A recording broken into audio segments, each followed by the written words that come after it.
My road to graduate college was long and winding.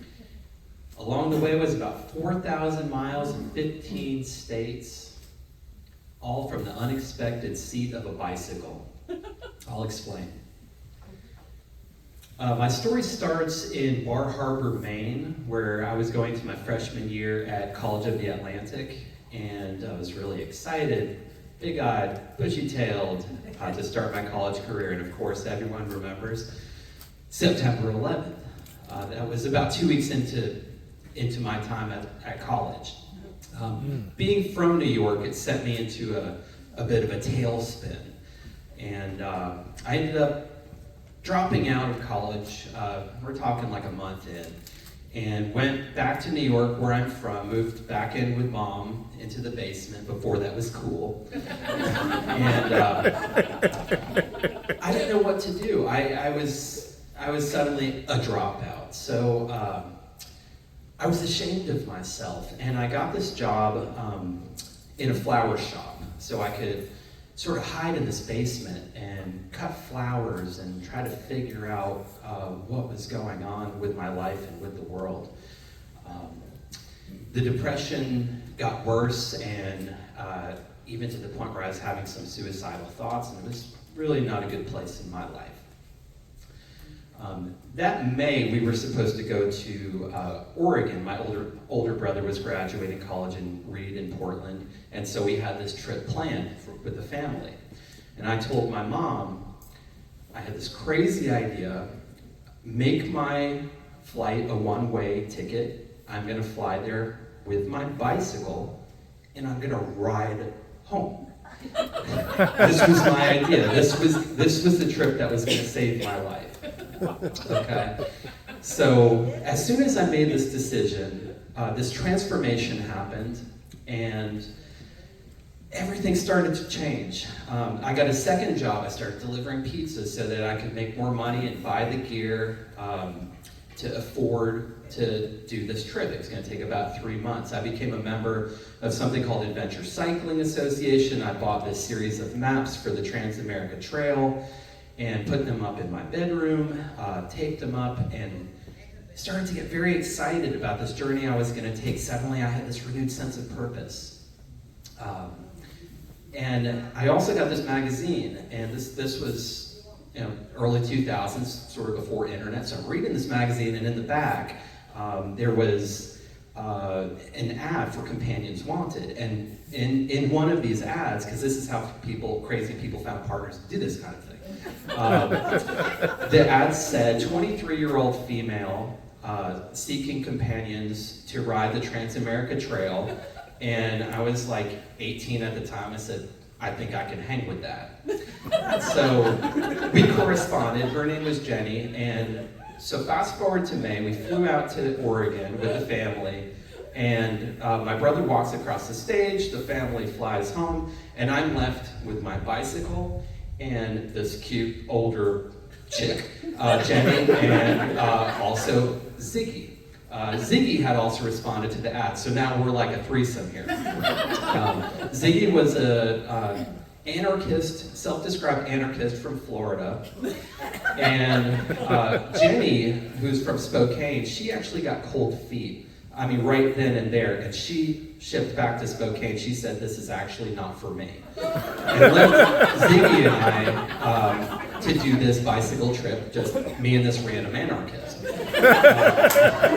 So we make our way up to Astoria, Oregon, which is where this Trans-America Trail begins, and dip our back wheels in the Pacific Ocean, and start this journey down the coast and across the peaks of the Cascades and through the Painted Desert and Hell's Canyon, and having this amazing experience with Ziggy, who actually had done bicycle trips before, so he was kind of like my leader. He was my guide. I was learning from Ziggy, and it was very useful to have somebody who had done it.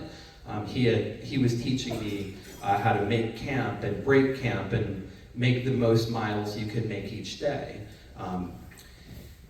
What I didn't realize was, other than that, me and this guy had nothing in common. So When we got to Yellowstone National Park, this was maybe a month into the trip, we kind of had this argument, and I realized, you know what? I want to divorce Siggy. I want this guy out of my trip experience. And so that's what we decided to do, and we both went our separate ways. After he had left me with all of these valuable skills, like you have to know how to do this, how to fix the bike, and how to do the ride. So we parted, and at that point, I found myself, alone in Wyoming. I was 18 years old.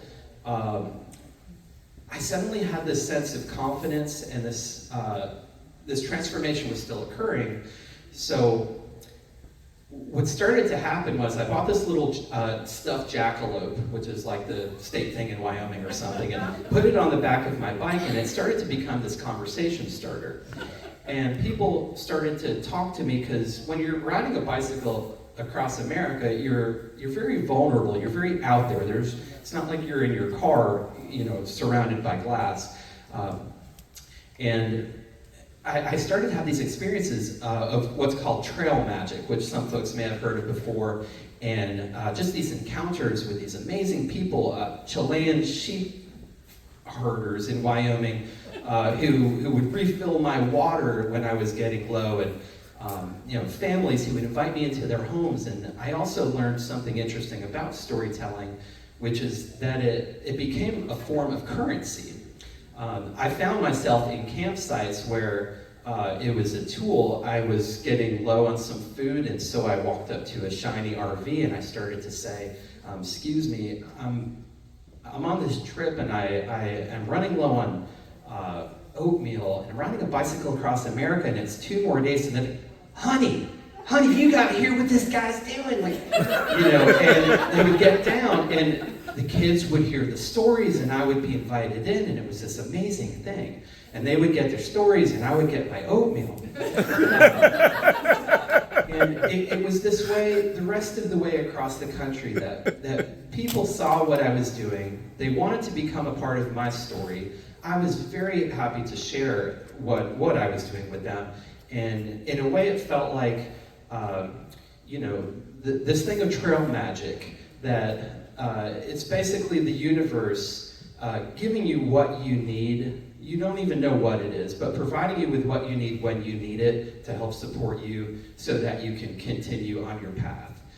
And it was a very powerful thing. So I, made my way across 10 more states and made it to Virginia and finished this trip. And I have more stories than I have minutes. But I went back up to New York and hugged my mom, and